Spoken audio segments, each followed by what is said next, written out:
అందరికీ నమస్కారం అండి.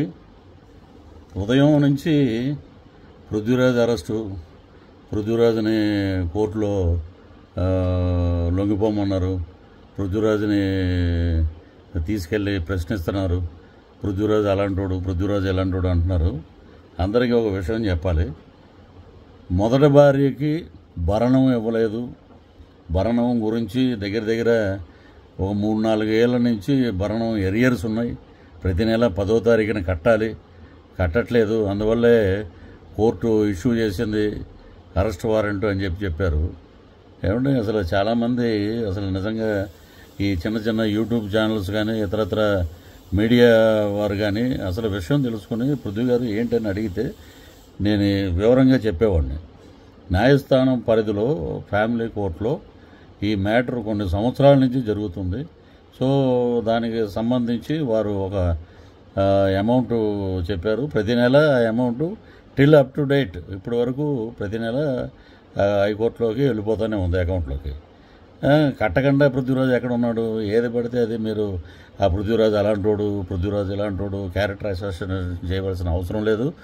కోర్టు పరంగా నేను కోర్టు చెప్పినట్లు ప్రతి నెల నేను పే చేస్తూనే ఉన్నాను.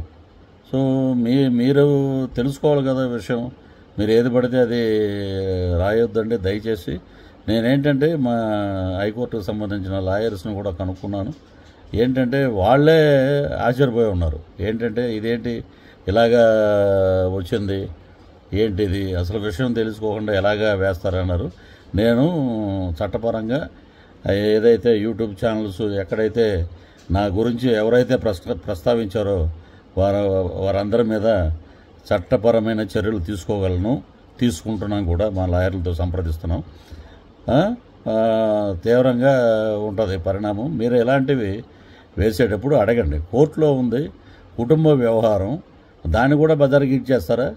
అక్కడ కట్టవలసిన భరణం ఎంత ఉంది, దానికి ప్రతి నెల ఎంత కట్టాలి అనే కోర్టులు కూడా మీరేనా? దీన్ని బట్టి ఒక మనిషిని ఎలా పడితే అలాగా క్యారెక్టర్ అసోసియేషన్ చేయకండి. క్యారెక్టర్ను దిగజార్చే ప్రయత్నం మానుకోండి. కాబట్టి నేను మాట్లాడేది ఒకటే, న్యాయపరంగా కోర్టు ఏదైతే చెప్పిందో దాని ద్వారా నేను కడతానే వెళ్తున్నాను. టిల్ ఈరోజు జూన్ వరకు జరుగుతూనే ఉంది. కాబట్టి మీరు నిజాలు తెలుసుకొని మాట్లాడండి. నేను ఇంతకు మించి ఇంకెక్కువ ఏం మాట్లాడను. ఏది పడితే అది రాయకండి దయచేసి. పాత్రికేయ మిత్రులు అందరూ నాకు మంచి మిత్రులు. నన్ను అడిగితే నేను చెప్పేవాడిని ఏంటనేది. కాబట్టి మీ అందరికీ మరొకసారి నమస్కారాలు తెలియజేస్తూ, కోర్టు పరంగా అన్నీ జరుగుతున్నాయి కాబట్టి లేటెస్ట్ నేను ఎవరి మీద చర్యలు తీసుకోవాలో మా లాయర్లతో మాట్లాడి వారి పేర్లని నేను వివరిస్తాను. Thank you.